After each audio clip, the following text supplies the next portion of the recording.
یا اللہ یا اللہ. الحمدللہ رب العالمین والصلاة والسلام علی سید المرسلین. اما بعد فاعوذ باللہ من الشیطان الرجیم. بسم اللہ الرحمن الرحیم.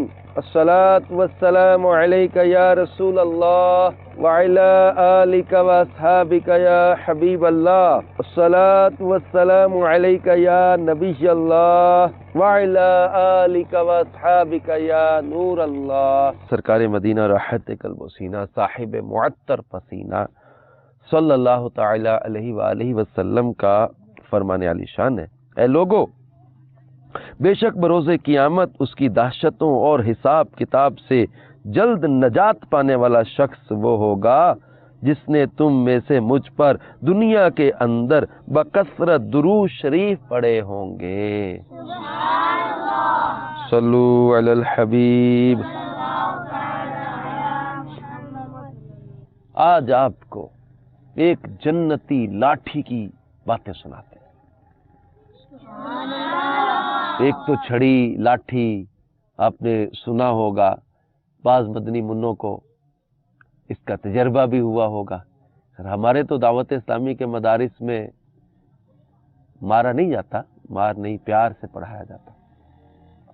چھڑی مارنے کے کام بھی آتی ہے، لیکن ایک چھڑی ایسی ہے جو جنتی ہے. وہ کون سی ہے؟ تو آئیے جنتی چھڑی کے بارے میں آپ کو بتاتے ہیں کہ وہ جنتی چھڑی حضرت موسیٰ علی نبینا وعلیہ الصلوۃ والسلام کی مقدس لاٹھی ہے، جس کو عصائے موسیٰ کہتے ہیں. اس کے ذریعے بہت سارے معجزات کا ظہور ہوا. بڑی با کمال لاٹھی تھی وہ چھڑی جو تھی، جس کو عصا بھی کہتے ہیں. تو وہ عصا یا چھڑی یا لاٹھی ایک ہی بات ہے. وہ بہت با کمال لاٹھی تھی. اس کی تاریخ بڑی قدیم ہے. یہ لاٹھی حضرت موسیٰ کے قد برابر 10 ہاتھ لمبی تھی. اس کے سر پر 2 شاخیں تھیں. وہ لاٹھی کیسی تھی؟ اس کے سر پر 2 شاخیں تھیں جو رات میں مشعل کی طرح لائٹ روشن ہو جاتی تھی. اس میں وہ شاخیں جو تھیں وہ رات کو چمکنے لگ جاتی تھی. ٹارچ دیکھی آپ نے؟ ٹارچ کی طرح بن جاتی تھی، وہ شمع کی طرح چمکنے لگ جاتی. یہ جنت کے درخت پیلو کی لکڑی سے بنائی گئی تھی. جنت سے چھڑی کیسے آئی؟ اچھا، یہ لاٹھی جنت سے آئی کیسے؟ تو یہ لاٹھی جنت سے حضرت آدم علی نبینا وعلیہ الصلوۃ والسلام اپنے ساتھ لے کر آئے تھے. حضرت آدم علیہ السلام اپنے ساتھ جنت سے کیا کیا لے کر آئے تھے؟ عود یعنی خوشبودار لکڑی ہے. حضرت موسیٰ والا عصا جو عزت والی پیلو کی لکڑی کا تھا. انجیر کی پتیاں. حجر اسود جو مکہ معظمہ میں ہے. اور حضرت سلیمان علیہ السلام کی انگوٹھی. یہ 5 چیزیں جنت سے اتاری گئیں. تو حضرت آدم علیہ السلام کے بعد یہ مقدس عصا حضرات انبیاء کرام کو یکے بعد دیگرے بطور میراث کے ملتا رہا، یہاں تک کہ حضرت شعیب علیہ السلام کو ملا جو قوم مدین کے نبی تھے. جب حضرت موسیٰ علیہ السلام مصر سے ہجرت فرما کر مدین تشریف لے گئے تو حضرت شعیب علیہ السلام نے اپنی بیٹی حضرت بی بی صفورہ رضی اللہ تعالی عنہا سے حضرت موسیٰ کا نکاح کر دیا. اور حضرت موسیٰ 10 سال تک حضرت شعیب علیہ السلام کی خدمت میں رہ کر آپ کی بکریاں چراتے رہے. اس وقت حضرت شعیب علیہ السلام نے اللہ تعالیٰ کے حکم سے یہ عصا یعنی یہ لاٹھی حضرت موسیٰ کو عطا کی تھی. پھر جب حضرت موسیٰ علیہ السلام اپنی زوجہ محترمہ کو لے کر مدین سے مصر اپنے وطن کی طرف جا رہے تھے تو وادی مقدس طوا میں پہنچے. یہ وادی تھی بہت پیاری وادی تھی. اس میں پہنچے تو اللہ تعالیٰ نے اپنی تجلی سے آپ کو سرفراز فرما کر منصب رسالت کے شرف سے سر بلند فرمایا. اس وقت اللہ تعالیٰ نے آپ سے کلام کیا تو اللہ تبارک و تعالیٰ نے فرمایا وما تلک بیمینک یا موسیٰ، یعنی اے موسیٰ یہ تیرے داہنے ہاتھ میں کیا ہے؟ تو حضرت موسیٰ علیہ السلام نے جواب دیا، کہا کہ یہ میرا عصا ہے، اتوکا علیہا واہش بہا علی غنمی ولی فیہا مآرب اخرى، کہا کہ یہ میرا عصا ہے، میں اس پر تکیہ لگاتا ہوں اور اس سے اپنی بکریوں پر پتے جھاڑتا ہوں اور میرے اس میں اور کام ہے. حضرت موسیٰ علیہ السلام کو راستے میں ایک مشکل پڑ گئی تھی، تو آپ کے ہاں اب جب تھوڑی مشکل آئی تو اللہ تعالیٰ نے فرمایا موسیٰ تیرے ہاتھ میں کیا ہے؟ سیدھے ہاتھ میں. اللہ تعالیٰ سب کچھ جانتا ہے پھر بھی فرمایا، حکمتیں ہوتی ہیں. اللہ تعالیٰ کا کسی بات کا پوچھنا، یا رسول کریم صلی اللہ تعالی وسلم نے جبریل امین سے کئی باتیں پوچھی، تو اس کا یہ مطلب نہیں ہوتا کہ لا علمی ہے. پوچھنا بعض اوقات توجہ دلانے کے لیے بھی ہوتا ہے، بعض اوقات کئی حکمتیں اس میں ہوتی ہیں. خیر، حضرت موسیٰ علیہ السلام نے جب بتایا کہ یہ تو میرا عصا ہے، اس سے میں پتے بھی جھاڑتا ہوں، میں ٹیک بھی لگا لیتا ہوں، میں اس سے اور بھی کئی فائدے لیتا ہوں، تو مطلب اس میں کئی کاموں میں، جیسے ہاتھ میں لے کر چلنا، اس کے سہارے سے اس سے باتیں کر لیتے تھے. دن میں وہ عصا آپ پر سایہ کر دیتا تھا، رات میں اس کی دونوں شاخوں سے روشنی نکلتی تھی، اندھیرے میں آپ لوگ اس عصا کی برکت سے آپ روشنی میں چلتے رہتے تھے، اور اس سے دشمنوں، درندوں، سانپوں، بچھوؤں کو مارتے. اچھا، کنویں میں پانی بھرنے کی ضرورت پڑتی نا، اس وقت وہ لاٹھی جو تھی وہ رسی بن جاتی تھی اور اس کی دونوں شاخیں نیچے جا کے ڈول بن جاتی تھی. اب وہ ڈول بھر کے پانی کھینچ لیتے تھے باہر، اور جب آپ کو ضرورت پڑتی تو وہ عصا پتہ کیا ہوتا؟ درخت بن جاتا، اور جس طرح کا دل کرتا اس کا پھل لگ جاتے تھے. سبا برکت عصا تھا. اچھا، جہاں کہیں زمین میں پانی نہیں ہوتا تھا، صحرا بیابان میں جاتے تو حضرت موسیٰ علیہ السلام اس عصا کو زمین میں گاڑ دیتے تو پانی نکل پڑتا تھا. تو کئی کام تھے. آپ نے فرمایا اس سے میرے اور بھی دوسرے بہت سے کام ہیں. پیٹے میٹھے اسلامی بھائیوں اور پیارے پیارے مدنی منوں، اس عصا کا ایک بڑا کمال ہوا. پتہ کیا ہوا؟ ایک بار فرعون نے ایک میلہ لگایا. یہ بڑا ظالم اور غیر مسلم بادشاہ تھا، حضرت موسیٰ علیہ السلام سے وہ لڑتا تھا. اس نے ایک بڑا میلہ لگوایا، پوری سلطنت کے جادوگروں کو جمع کیا، حضرت موسیٰ علیہ السلام سے مقابلے کے لیے جادوگروں کو بلایا. اپنی پوری بادشاہت اور سلطنت سے بڑے بڑے جادوگر بلائے، بڑے بڑے جادوگر آ گئے. حضرت موسیٰ علیہ السلام کو بھی بلایا. ان جادوگروں سے اس نے کہا کہ تم حضرت موسیٰ کو شکست دو. اب حضرت موسیٰ علیہ السلام کو بھی بلایا. جادوگروں نے فرعون کی عزت کی قسم کھا کر اپنے جادو کی لاٹھیوں اور رسیوں کو پھینکا. تو پتہ کیا ہوا؟ جادوگروں نے جب اپنی چھڑیاں اور رسیاں پھینکی تو وہ سارے سانپ بن گئے. وہ لاٹھیاں اور وہ رسیاں، وہ سانپ ہی سانپ، پورا میدان سانپوں سے بھر گیا.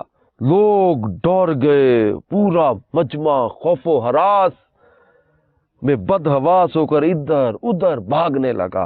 اور فرعون اور اس کے تمام جادوگر اس بات پر بڑے خوش تھے، جوش شادمانی سے تالیاں بجا بجا کر اپنی خوشی کا اظہار کرنے لگے. دیکھو ہم نے کیا کمال کر دیا. اب وہ پورا میدان سانپوں سے بھرا ہوا تھا، یعنی سانپ نظر آ رہے تھے. اتنے میں حضرت موسیٰ علیہ نبینا علیہ الصلوۃ والسلام نے اللہ کے حکم سے اپنی مقدس چھڑی کو، وہ عصا، اس کو